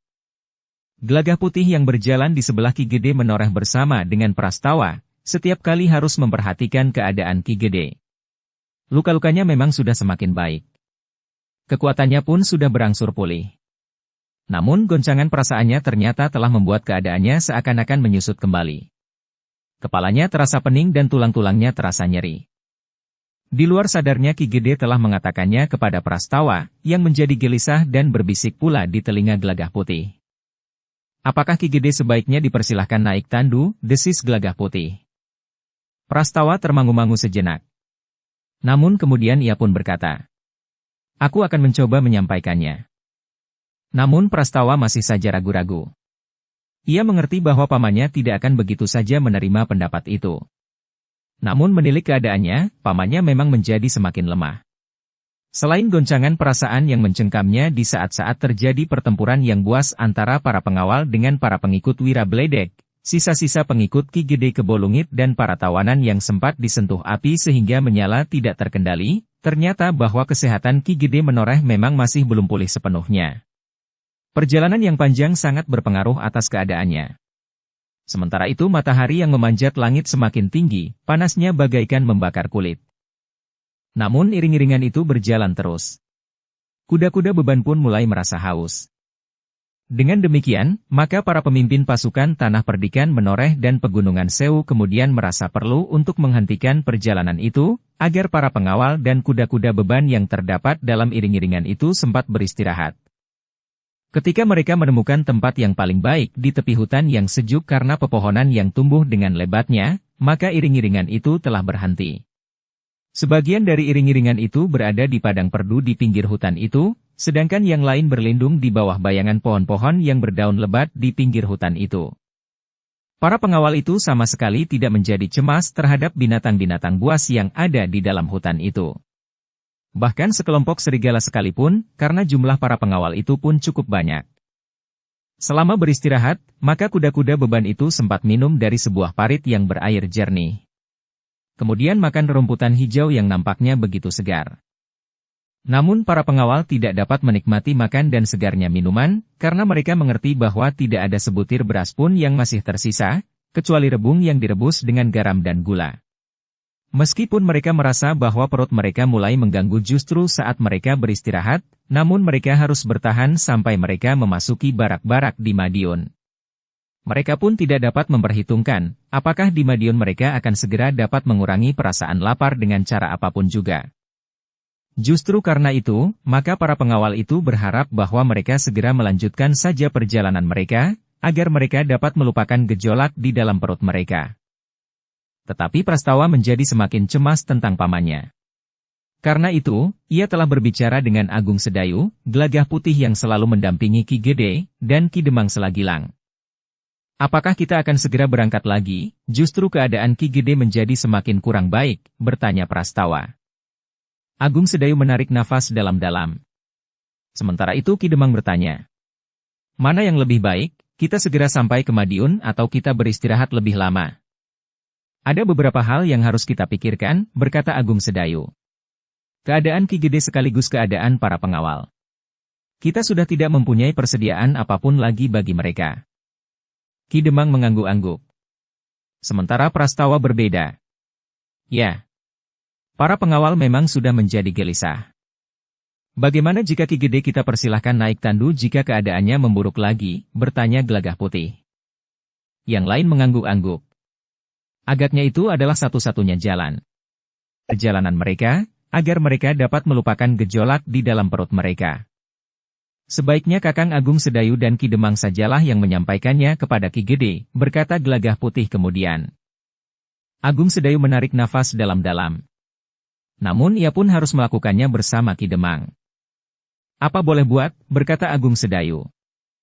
Ki Demang pun mengangguk-angguk kecil. Katanya. Baiklah.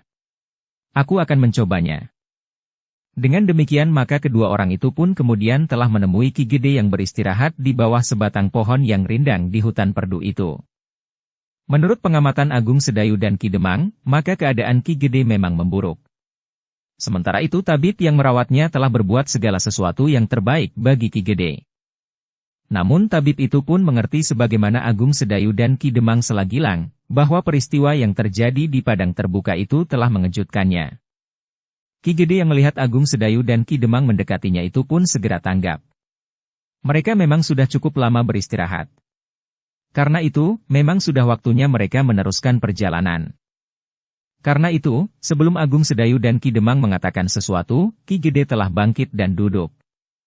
Agung Sedayu dan Ki Demang pun telah duduk di hadapan Ki Gede, yang kemudian menjadi termangu-mangu. Kenapa? Bertanya Ki Gede. Kami memikirkan kemungkinan yang terbaik bagi Ki Gede, berkata Agung Sedayu. Kemudian makan rumputan hijau yang nampaknya begitu segar. Aku kenapa? Ki Gede justru bertanya. Nampaknya Ki Gede menjadi sangat letih, desis Ki Demang. Aku bertambah baik, jawab Ki Gede. Namun Agung Sedayu pun berkata. Ki Gede. Menurut pengamatan kami, perjalanan yang panjang ini sangat melelahkan bagi Ki Gede yang baru saja sembuh, yang bahkan keadaannya masih belum pulih sepenuhnya. Aku tidak apa-apa, berkata Ki Gede. Ki Gede, berkata Agung Sedayu kemudian. Sebenarnya kami ingin mengusulkan, beberapa orang akan membantu Ki Gede dengan sebuah tandu. Nanti, jika keadaan Ki Gede menjadi semakin baik, maka Ki Gede akan dapat meneruskannya dengan berjalan kaki lagi. Kenapa dengan sebuah tandu? Bertanya Ki Gede. Aku tidak apa-apa. Keadaanku terasa semakin baik. Aku akan berjalan seperti yang lain. Keadaanku pun baik sebagaimana para pengawal. Agung Sedayu dan Ki Demang memang sudah mengira bahwa Ki Gede akan merasa berkeberatan. Namun Agung Sedayu masih mencoba. Tetapi para pengawal tidak dalam keadaan seperti Ki Gede. Sedangkan mereka yang terluka juga masih memerlukan bantuan tandu yang diusung oleh kawan-kawannya. Tidak, jawab Ki Gede tegas. Aku tidak apa-apa. Bagaimana dengan kaki Ki Gede? Bertanya Agung Sedayu. Kakiku tidak apa-apa, jawab Ki Gede. Agung Sedayu dan Ki Demang memang tidak dapat memaksa. Sementara itu Ki Gede justru telah bangkit berdiri sambil berkata, kita berangkat sekarang. Agung Sedayu justru menarik nafas dalam-dalam. Namun perintah Ki Gede itu telah disampaikan kepada seorang penghubung, yang meneruskan perintah itu kepada semua kelompok. Dengan demikian maka seluruh pasukan pun segera bersiap. Ki Demang pun kemudian justru telah bersiap pula untuk kembali ke pasukannya. Namun ia sempat berbisik. Kau amati saja selama perjalanan. Mudah-mudahan tidak terjadi sesuatu. Agung Sedayu mengangguk-angguk. Ia memang tidak dapat berbuat lain. Demikianlah, maka seluruh iring-iringan itu pun segera bersiap. Agung Sedayu yang kembali ke kelompoknya berkata kepada Prastawa dan Gelagah Putih. Kita tidak dapat membujuk Ki Gede untuk berada di atas tandu. Karena itu, amati saja dalam perjalanan. Jika keadaannya memaksa, maka apa boleh buat. Kita akan sedikit memaksa Ki Gede untuk bersedia naiki ke atas tandu. Gelagah Putih dan Prastawa mengangguk-angguk. Tetapi mereka memang sudah mengira bahwa sulit untuk memaksa Ki Gede duduk di atas tandu dan diusung oleh para pengawal. Beberapa saat kemudian, iring-iringan itu pun telah bergerak menyusuri jalan-jalan panjang menuju ke Madiun. Ki Gede memang menjadi letih. Tetapi Ki Gede berjalan terus didampingi oleh Gelagah Putih dan Prastawa. Tombaknya masih tetap di genggamannya, meskipun sekali-sekali justru telah dipergunakannya sebagai tongkat jika terasa kakinya bergetar. Madiun memang menjadi semakin dekat. Sementara itu, matahari menjadi semakin rendah. Pasukan pengawal itu berjalan semakin lamban. Kulit mereka yang terbakar oleh cahaya matahari menjadi kehitam-hitaman. Sementara itu mereka tidak lagi dapat berharap untuk mendapatkan tenaga baru. Mereka memang berhenti di sebuah belik yang airnya bersih. Mereka dapat minum sepuas-puasnya. Tetapi hanya minum air dari belik itu. Selebihnya tidak ada apa-apa lagi. Hanya kuda-kuda yang ada di dalam iring-iringan itu sajalah yang dapat makan rumputan segar. Namun pasukan pengawal yang berjalan dalam terik matahari itu memang memerlukan waktu untuk beristirahat. Beberapa orang di kelompok-kelompok pengawal itu telah jatuh tertidur, demikian mereka menjatuhkan diri di atas rerumputan di bawah pohon-pohon rindang. Rasa-rasanya mereka tidak lagi mampu untuk meneruskan perjalanan. Ki Gede sendiri keadaannya memang menjadi semakin kurang baik. Tetapi Ki Gede tetap pada pendiriannya. Ia tidak mau dibantu dengan sebuah tandu. Ki Gede ingin berjalan bersama para pengawal, meskipun tubuhnya menjadi sangat letih. Untuk beberapa lama para pengawal beristirahat. Rasa-rasanya mereka sudah tidak ingin bergerak lagi. Ketika matahari turun ke balik cakrawala, maka udara menjadi semakin sejuk. Para pengawal yang beristirahat merasa semakin malas untuk bergerak lagi. Sementara itu perut mereka pun terasa semakin mengganggu. Tetapi mereka memang tidak mempunyai pilihan lain kecuali meneruskan perjalanan menuju ke Madiun. Di Madiun mereka akan dapat berusaha untuk mendapatkan apa saja yang dapat mengurangi gangguan perut mereka. Betapapun letihnya, namun iring-iringan pasukan itu telah melanjutkan perjalanan mendekati kota Madiun.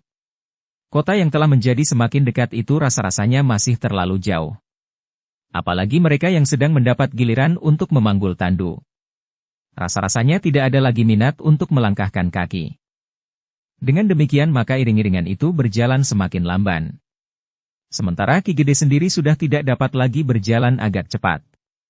Keadaannya memang tidak memungkinkan, sedang kakinya yang memang sudah cacat, terasa semakin mengganggu. Tetapi Ki Gede tetap menolak untuk diusung di atas tandu. Tabib yang merawatnya memang telah memberikan obat khusus untuk menguatkan badan Ki Gede selama perjalanan. Bahkan obat itu diulanginya sampai 3 kali selama perjalanan. Namun obat itu hanya sekedar membantunya. Bagaimanapun juga nampak bahwa keadaan Ki Gede memang sulit. Namun betapapun beratnya, maka iring-iringan itu pun semakin mendekati gerbang kota Madiun.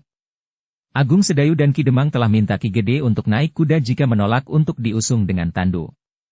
Namun rasa-rasanya saran mereka tidak didengarnya. Sejak semula Ki Gede sudah menolak untuk naik kuda. Dengan cepat Ki Gede berkata, "Aku akan berjalan kaki sampai ke Madiun."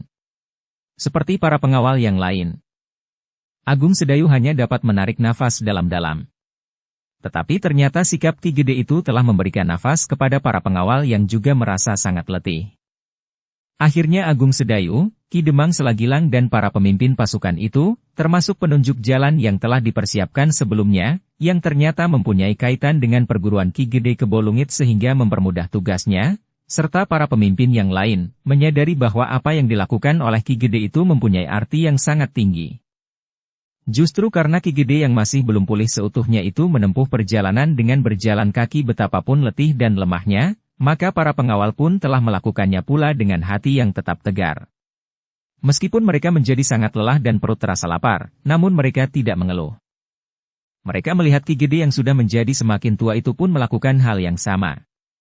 Berjalan dari Padepokan Ki Gede Kebolungit sampai ke Madiun. Apalagi kesehatan Ki Gede Menoreh masih belum bulat utuh kembali. Seandainya Ki Gede Menoreh tidak melakukannya, maka iring-iringan itu tentu akan mengalami hambatan lebih besar lagi.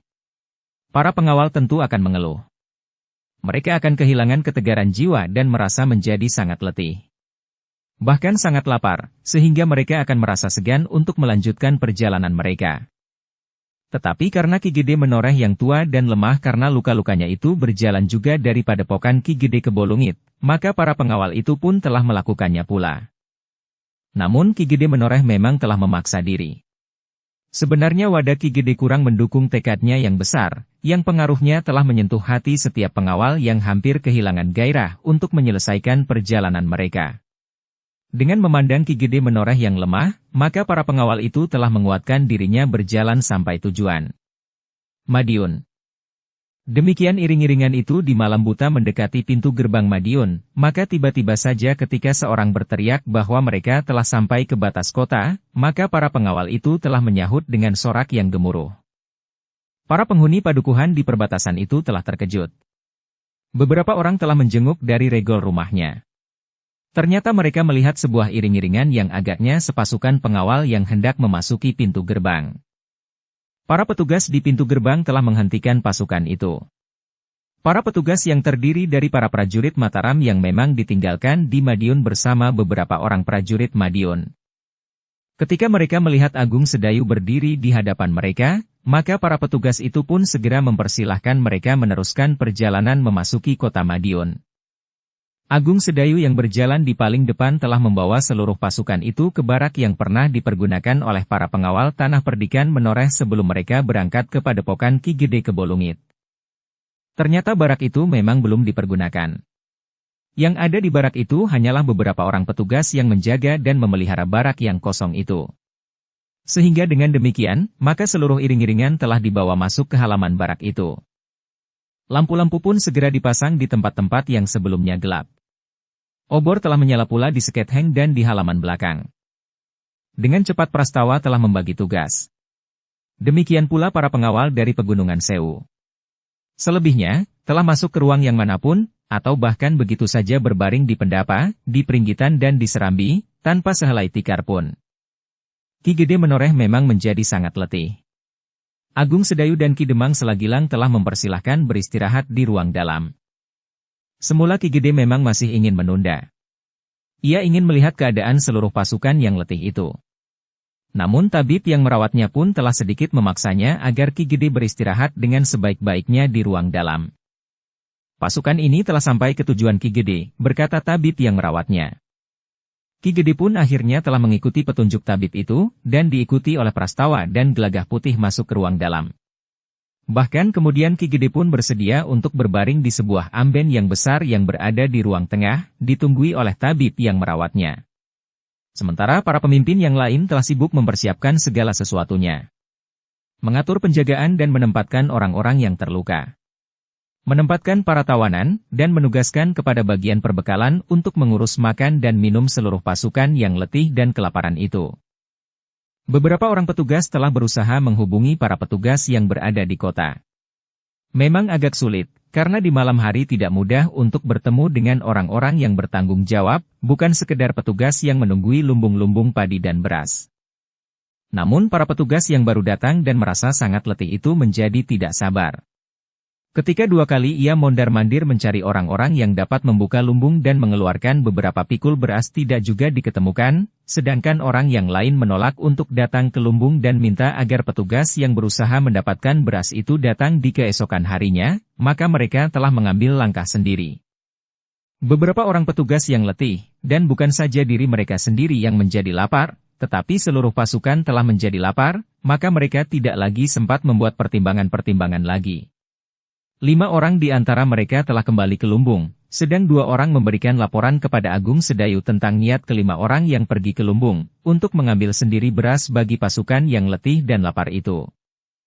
Agung Sedayu terkejut mendengar laporan itu. Karena itu maka dengan tergesa-gesa Agung Sedayu bersama kedua orang itu telah langsung pergi ke lumbung. Ketika Agung Sedayu sampai ke lumbung, maka ke-5 orang petugas dari Tanah Perdikan yang marah itu telah menarik pedangnya mengancam 3 orang penjaga lumbung itu. Jika kalian tidak berani membuka pintu lumbung itu, kami akan membuka sendiri, bentak salah seorang dari ke-5 orang itu. Kau akan digantung di alun-alun, geram orang yang diancam itu. Aku tidak peduli. Lebih baik kami berlima digantung di alun-alun daripada seluruh pasukan kami kelaparan malam ini, teriak pengawal yang bertugas sebagai pemimpin di bagian perbekalan itu. Agung Sedayu yang datang dengan tergesa-gesa sempat meredakan kemarahan pengawal itu. Dengan nada dalam Agung Sedayu bertanya kepada ketiga orang petugas yang menjaga lumbung itu. Siapa yang bertanggung jawab atas lumbung ini dan berwenang mengeluarkan perintah mengeluarkan beras dari lumbung? Ki Lurah Reksaboga, jawab petugas itu. Agung Sedayu yang mendapat ancar-ancar letak tempat tinggal Ki Lurah Reksaboga itu pun telah berniat untuk datang kepadanya. Namun petugas perbekalan yang akan mengambil beras langsung dari Tanah Perdikan itu berkata, "Kami telah datang ke rumahnya. Tetapi Ki Lurah menolak menerima kami. Kami diminta untuk datang esok pagi." Kepada petugas yang menjaga lumbung, Agung Sedayu bertanya, "Ki Lurah Reksaboga itu bukankah seorang prajurit Mataram yang datang bersama Panembahan Senapati?" "Ya," jawab petugas di lumbung itu. "Dan kalian?" bertanya Agung Sedayu. "Kami juga," jawab petugas itu. Agung Sedayu mengangguk-angguk kecil. Katanya, "Jika demikian aku akan menemuinya. Mau atau tidak mau?" "Apakah kami harus ikut bersama-sama?" bertanya seorang di antara petugas perbekalan itu. "2 orang di antara kalian. Yang lain tinggal di sini," berkata Agung Sedayu. Dengan tergesa-gesa Agung Sedayu bersama 2 orang pengawal telah pergi ke rumah Ki Lurah Reksaboga. Namun seperti yang dikatakan oleh petugas perbekalan itu, ketika Agung Sedayu mengetuk pintu regol sebuah barak, 2 orang petugas telah membukanya dan berkata, "Ki Lurah sedang beristirahat. Jangan kalian ganggu. Bukankah kalian telah datang kemari tadi dan langsung mendapat jawaban dari Ki Lurah yang marah?" "Aku akan bertemu dengan Ki Lurah," berkata Agung Sedayu tanpa menghiraukan para penjaga. "Berhenti," bentak penjaga itu. "Aku akan berhenti di sini. Tetapi aku minta kalian sampaikan sekali lagi kepada Ki Lurah, bahwa aku dari Tanah Perdikan Menoreh, atas nama pasukan pengawalnya dan pasukan pengawal dari Pegunungan Sewu, ingin bertemu," berkata Agung Sedayu. "Tidak. Ki Lurah akan menjadi semakin marah," berkata penjaga itu. "Aku harus menemuinya, atau aku akan melakukan tindakan di luar paugeran," berkata Agung Sedayu yang menjadi tidak sabar pula. Betapapun ia di setiap langkah-langkahnya terkekang oleh berbagai macam pertimbangan, namun Agung Sedayu seakan-akan sedang membawa beban perasaan letih dan lapar dari sepasukan prajurit dan tawanan. "Kau mau pergi atau kami harus melemparkan kalian keluar?" bentak penjaga itu. Dalam keadaan yang sangat khusus itu, jantung Agung Sedayu bagaikan tersengat api mendengar kata-kata itu. Adalah di luar sadarnya, bahwa tiba-tiba saja Agung Sedayu telah memukul penjaga itu demikian kerasnya sehingga ia pun telah jatuh terguling, dan langsung menjadi pingsan. Penjaga yang seorang lagi ternyata tak tanggung-tanggung pula. Tiba-tiba saja ia telah mendorong tombaknya lurus ke arah Agung Sedayu yang masih berdiri termangu-mangu menyaksikan orang yang terjatuh itu. Agung Sedayu, teriak seorang pengawal yang menyertainya. Agung Sedayu sempat berpaling. Dengan tangkasnya ia telah meloncat menghindari ujung tombak itu dan tangannya telah terayun pula ke tengkuk orang itu, sehingga orang itu terdorong searah dengan garis serangannya. Dengan keras orang itu jatuh terjerembab, dan bahkan pukulan di tangkuknya itu telah membuatnya pingsan pula. Keributan itu ternyata telah membangunkan beberapa orang prajurit yang ada di barak itu. Barak yang nampaknya khusus untuk beberapa petugas penting, karena barak itu ternyata tidak terlalu besar. Hanya ada sederet bangunan dan sebuah pendapa yang tidak terlalu besar. 4 orang prajurit telah keluar dari ruang dalam. Demikian mereka melihat keadaan, maka mereka pun langsung menarik senjata mereka. "Siapakah kalian?" bertanya seorang di antara mereka. "Di mana Ki Lurah Reksa Boga?" bertanya Agung Sedayu. "Siapa kalian?" prajurit itu membentak. "Aku salah seorang pimpinan dari para pengawal Tanah Perdikan Menoreh. Aku datang atas nama para pengawal Tanah Perdikan Menoreh dan dari Pegunungan Sewu," jawab Agung Sedayu. "Oh," prajurit itu mengangguk-angguk. "Jadi kau pengawal dari Tanah Perdikan Menoreh. Mau apa kau menghadap Ki Lurah malam-malam begini?" "Aku ingin bicara," jawab Agung Sedayu. "Sekarang kalian terpaksa kami tangkap. Nampaknya kau sudah membuat keributan di sini. Aku lihat 2 orang prajurit terbujur pingsan. Tentu kalian bertiga telah mengeroyoknya," berkata prajurit itu. "Mereka menghalangi aku yang ingin menghadap Ki Lurah," jawab Agung Sedayu. "Tutup mulutmu. Kalian hanya pengawal-pengawal dari Tanah Perdikan. Jangan berlaku sombong di sini. Kami adalah prajurit-prajurit Mataram. Kau harus mendengarkan perintah kami," geram prajurit itu. "Aku akan bertemu Ki Lurah, kau dengar?" Agung Sedayu menjadi semakin marah. "Setan kau! Kau hanya pengawal padesan. Kau berani menentang kami, prajurit Mataram?" prajurit itu hampir berteriak. Agung Sedayu yang marah itu tidak menjawab. Tiba-tiba saja ia sudah mengurai cambuknya. Satu ledakan yang menggetarkan udara telah mengoyak sepinya malam. Keempat orang prajurit itu terkejut. Di luar sadar, mereka telah bergeser mundur. Sementara Agung Sedayu berkata, "Panggil Ki Lurah, atau kalian akan pingsan seperti kawan-kawanmu itu." 4 orang prajurit itu termangu-mangu sejenak. Namun mereka pun segera berpencar dengan pedang teracu. Seorang di antara mereka berkata, "Kau tahu akibat dari perbuatanmu. Kau berani menentang prajurit Mataram." Agung Sedayu tidak menjawab. Kedua kawannya telah menarik senjata mereka pula. Namun cambuk Agung Sedayu telah meledak sekali lagi, sehingga suaranya seakan-akan telah mengguncang seluruh kota Madiun. Keempat orang prajurit itu memang agak ragu-ragu untuk mendekat. Mereka mendengar ledakan cambuk itu bagaikan mendengar ledakan guntur di telinga mereka. Selagi keempat orang itu termangu-mangu, maka Ki Lurah Reksa Boga telah keluar dari dalam barak itu dengan wajah yang merah membara.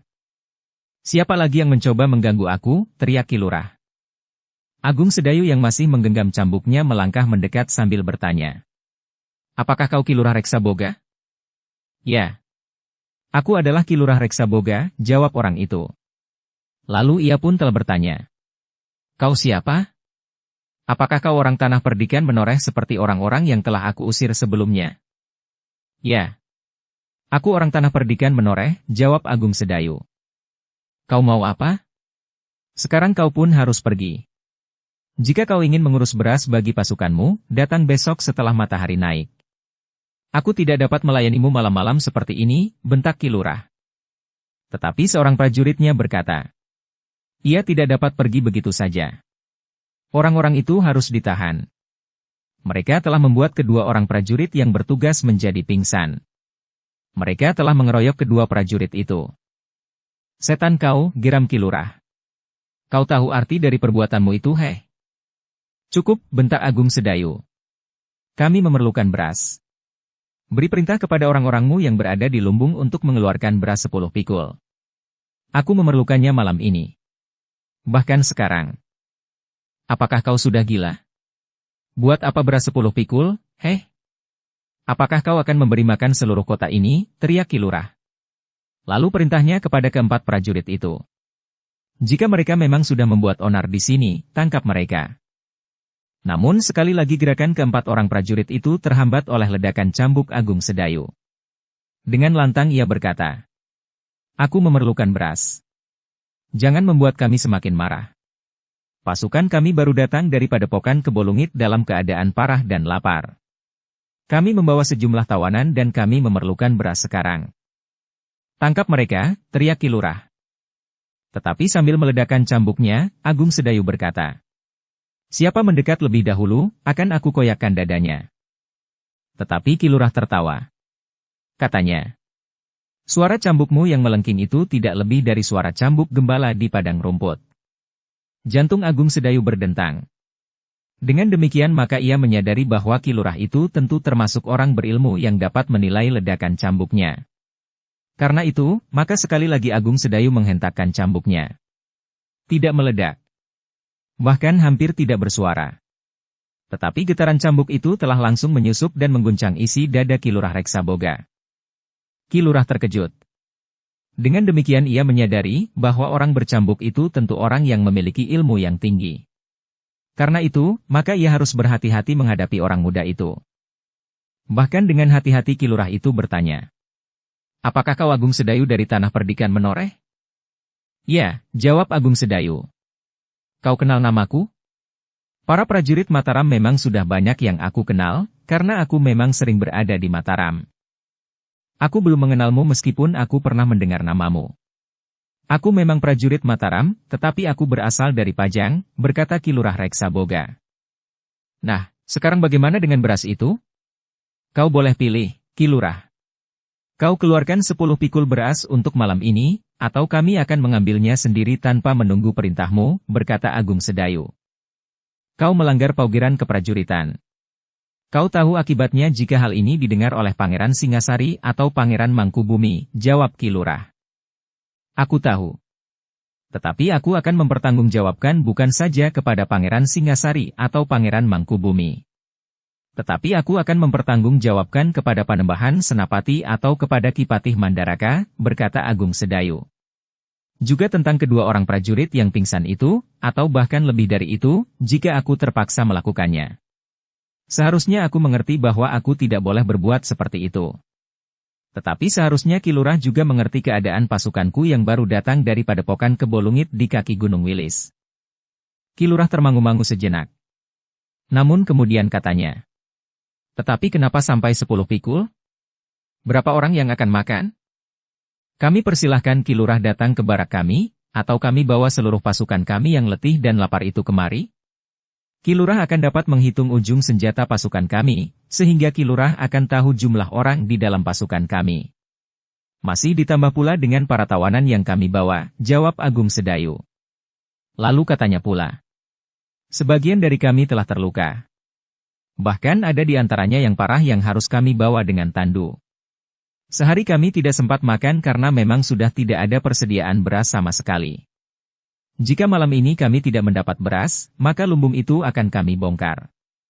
Atau jika tidak ada beras di lumbung, kami akan merampok di kota ini." Wajah Ki Lurah menjadi merah. Tetapi ia tidak dapat berbuat lain. Ia pun seorang prajurit yang pernah berada di medan perang. Jika keadaan memaksa, maka para prajurit itu akan dapat mencari jalan sendiri. Demikian pula para pengawal itu. Mereka akan dapat menjadi gila jika mereka memang kelaparan. Karena itu, maka Ki Lurah pun kemudian berkata kepada prajurit-prajurit yang telah siap dengan senjata di tangan mereka, "Antar mereka ke lumbung. Keluarkan 10 pikul beras untuk mereka." Para prajurit itu termangu-mangu. Mereka menjadi heran bahwa Ki Lurah yang mereka kenal sebagai seorang perwira yang bersikap tegas dan bahkan sedikit keras itu terpaksa mengalah kepada sikap Agung Sedayu. Tetapi para prajurit itu pun tidak berani berbuat lain. Apalagi yang dikatakan oleh Ki Lurah adalah perintah. Sejenak kemudian maka dua orang pengawal telah mengantar Agung Sedayu dan kedua orang pengawal yang menyertainya ke lumbung untuk mengambil beras. Semuanya berlangsung sebagaimana dikehendaki oleh Agung Sedayu. Namun mereka memang agak kesulitan untuk membawa beras yang 10 pikul. "Jika saja kita membawa pedati-pedati kecil milik Padepokan Kebolungit itu," desis salah seorang pengawal. Kawan-kawannya mengangguk-angguk. Pedati-pedati itu memang kecil dan ditarik oleh seekor lembu. Namun tentu akan dapat membawa beras itu tanpa kesulitan. Tetapi bagaimanapun juga beras itu telah dibawa. Sebagian saja. Sementara Agung Sedayu menunggui sisanya yang akan diambil kemudian. Sementara itu, dua orang prajurit yang masih tinggal bersama Ki Lurah telah merawat kedua orang kawannya yang mulai sadar. Dengan geram seorang di antara mereka bertanya, "Kenapa Ki Lurah melepaskan mereka? Setan itu akan dapat menjadi gila. Pasukannya akan benar-benar datang kemari dan melakukan hal-hal yang tidak terkendali. Mereka letih dan lapar sebagaimana dikatakan oleh Agung Sedayu," jawab Ki Lurah. "Tetapi hal seperti ini akan dapat menimbulkan kebiasaan buruk, karena mereka tidak menghiraukan lagi paugeran," jawab prajurit itu. "Kau kira aku akan membiarkan hal ini tanpa penyelesaian sesuai dengan pangeran?" desis Ki Lurah itu. Prajurit-prajuritnya itu pun mengangguk-angguk. Tetapi mereka benar-benar merasa sakit hati terhadap sikap para pengawal itu. Para pengawal yang seharusnya tunduk kepada perintah para prajurit, apalagi seorang perwira seperti Ki Lurah Reksaboga. Namun seorang di antara para prajurit itu sempat bertanya, "Apakah Ki Lurah pernah mengenalnya?" Ki Lurah Reksaboga itu menjadi ragu-ragu. Namun kemudian jawabnya, "Secara pribadi aku belum mengenalnya. Tetapi beberapa orang pernah menyebut seorang anak muda dari Tanah Perdikan menoreh dan tergabung dalam pasukan Mataram memiliki ilmu cambuk yang sangat tinggi. Anak muda itu adalah murid orang bercambuk yang sangat disegani. Namanya adalah Agung Sedayu." Prajurit itu mengangguk-angguk. Namun ia masih belum dapat menerima kenyataan bahwa Ki Lurah telah mengalah kepada seorang pengawal dari Tanah Perdikan menoreh, yang menurut penilaian prajurit itu akan dapat menumbuhkan kebiasaan yang tidak baik. "Besok aku akan melihat keadaan pasukan itu. Jika Agung Sedayu berbohong, maka aku pun dapat berbuat sekeras yang dilakukannya. Jika ia melawan dan mempergunakan pasukannya untuk berlindung, maka di sini masih dapat dikumpulkan prajurit Mataram yang cukup, yang ditinggalkan oleh Panembahan Senapati ke Pasuruan, ditambah dengan bekas prajurit Madiun yang ternyata dapat dibawa bekerja bersama, terutama para pengikut Putri Panembahan Madiun," berkata Ki Lurah Reksaboga. Dalam pada itu, ketika Ki Lurah kembali ke dalam biliknya di barak khusus itu, maka beberapa petugas dalam lingkungan pasukan pengawal Tanah Perdikan menoreh dan Pegunungan Sewu sibuk menyiapkan makan bagi pasukan yang lapar itu. Sementara itu para pengawal terbaring silang melintang di mana saja mereka menjatuhkan dirinya, kecuali yang bertugas, termasuk mereka yang bertugas mengawasi para tawanan. Ketika kemudian nasi masak, maka para pengawal itu pun telah terbangun dan menerima bagian masing-masing. Beberapa orang berteriak kecewa bahwa nasi mereka sama sekali tidak disertai lauk apapun juga. Namun para pemimpin kelompok mereka memberitahukan bahwa tidak ada kesempatan untuk mendapatkan lauk pauk. Namun ketika para petugas menanak nasi, sudah dibaurkan garam secukupnya, sehingga nasi yang tidak ada lauknya sama sekali itu sudah menjadi cukup asin. Meskipun tanpa lauk sama sekali, namun ternyata bahwa para pengawal dan para tawanan itu telah makan dengan lahapnya. Ternyata bahwa perasaan lapar telah menjadi lauk yang lebih nikmat dari lauk apapun juga. Setelah selesai makan dan minum minuman hangat yang masih sempat mendapat sisa gula kelapa, maka para pengawal itu kembali berbaring dan tidur nyenyak. Tetapi sebagian dari mereka harus menggantikan tugas para pengawal yang lain yang telah bertugas sebelumnya. Rasa-rasanya mereka masih belum cukup lama beristirahat ketika terdengar isyarat agar mereka segera bangun, membenahi diri dan bersiap-siap jika ada perintah bagi para pengawal. Sementara itu langit memang menjadi semakin cerah. Sinar matahari telah mulai memancar ke kuning-kuningan. Dalam pada itu, keadaan Ki Gede masih juga nampak lemah. Tabib yang merawatnya selalu saja menungguinya. Setiap perubahan keadaan diikutinya dengan seksama. Namun agaknya keadaan Ki Gede menoreh menjadi semakin lama semakin baik. Apalagi setelah beristirahat cukup lama. Prastawa di samping melakukan tugasnya, sekali-sekali juga menengok pamannya. Namun ia pun menjadi semakin tenang melihat keadaannya yang semakin baik. Agung Sedayu, Gelagah Putih dan Ki Demang Selagilang sibuk mengatur para pengawal dalam tugasnya masing-masing. Melihat-lihat keadaan para tawanan serta kesiagaan para pengawal yang menjaganya. Namun dalam pada itu, Agung Sedayu terkejut ketika ia melihat sekelompok prajurit memasuki regol baraknya. Seorang di antara mereka adalah Ki Lurah Reksaboga. Agung Sedayu pun kemudian telah menemuinya. Ia telah bersiap menghadapi segala kemungkinan. Ia akan mempertanggungjawabkan perbuatannya semalam jika hal itu dianggap melanggar paugeran. Ki Lurah memang datang untuk membuktikan keterangan Agung Sedayu. Ia berniat melihat sendiri jika ada kecurangan yang telah dilakukannya. 10 pikul beras cukup banyak untuk memberi makan bagi pasukan segelar sepapan. Sementara itu, yang ada di barak itu tidak lebih dari pasukan pengawal dari Tanah Perdikan Menoreh dan dari Pegunungan Sewu. Dengan demikian maka ia akan mempunyai bukti sebagai alasan untuk menyeret Agung Sedayu ke dalam persoalan pelanggaran paugeran dan menentang kebijaksanaan seorang perwira yang bertugas mengatur keluar masuknya bahan-bahan di lumbung-lumbung pasukan Mataram di Madiun. Selamat pagi Ki Lurah, sapa Agung Sedayu. Terbangun dan menerima bagian masing-masing. Ki Lurah termangu-mangu sejenak. Namun ia kemudian bertanya. Siapakah yang memimpin pasukan Tanah Perdikan Menoreh dan Pegunungan Sewu di Barak Lini? Aku, jawab Agung Sedayu pendek. Meskipun sebenarnya pimpinan tertinggi adalah Ki Gede Menoreh. Tetapi Ki Gede sedang sakit. Ki Lurah Reksa Boga termangu-mangu sejenak. Namun kemudian ia pun bertanya. Sakit apa? Ki Gede telah terluka di medan perang. Sebelum ia pulih seutuhnya, ia harus berjalan dari kaki Gunung Wilis sampai ke kota ini, bersama-sama dengan seluruh pasukan, jawab Agung Sedayu. Ki Lurah termangu-mangu sejenak. Sementara itu ia melihat beberapa orang pengawal hilir mudik di halaman. Sedangkan yang lain duduk-duduk di serambi. Berapa orang pasukanmu seluruhnya? Bertanya Ki Lurah. Jadi kau ingin membuktikan jumlah orang-orang kami yang makan nasi dari beras yang aku ambil semalam dari lumbung, bertanya Agung Sedayu. Namun jawab Ki Lurah pun tegas. Ya. Kau tahu itu adalah tugasku. Tugas yang dibebankan kepadaku dari pimpinan tertinggi keprajuritan Mataram. Siapa yang menentang aku sama dengan menentang perintahnya. Tetapi kau bukan alat mati. Kau memiliki kebijaksanaan dalam tugasmu, tanpa melanggar paugeran. Tetapi ternyata kau masih mementingkan dirimu sendiri daripada tugasmu. Kau harus mengerti arti dari tugas yang dibebankan kepadamu. Kau harus mendukung semua gerakan prajurit dan pengawal yang tergabung dalam pasukan Mataram. Tetapi kau lebih senang bermalas-malas tidur di dalam bilikmu yang hangat daripada mendukung beban keletihan dan kelaparan pada pasukanku. Nah, apakah dengan demikian kau termasuk pelaksana yang baik, yang mengemban perintah pimpinan tertinggi keprajuritan Mataram? Apakah yang kau lakukan itu mendukung kesigapan gerak tatanan kekuatan Mataram?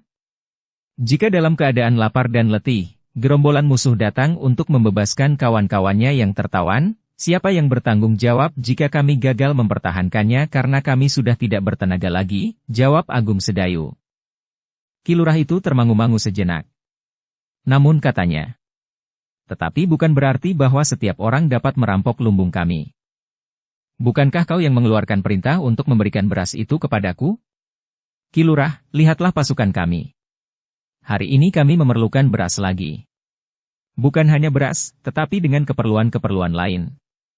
Aku akan melaporkan kedatangan kami kepada senapati yang bertugas tinggal di Madiun ini.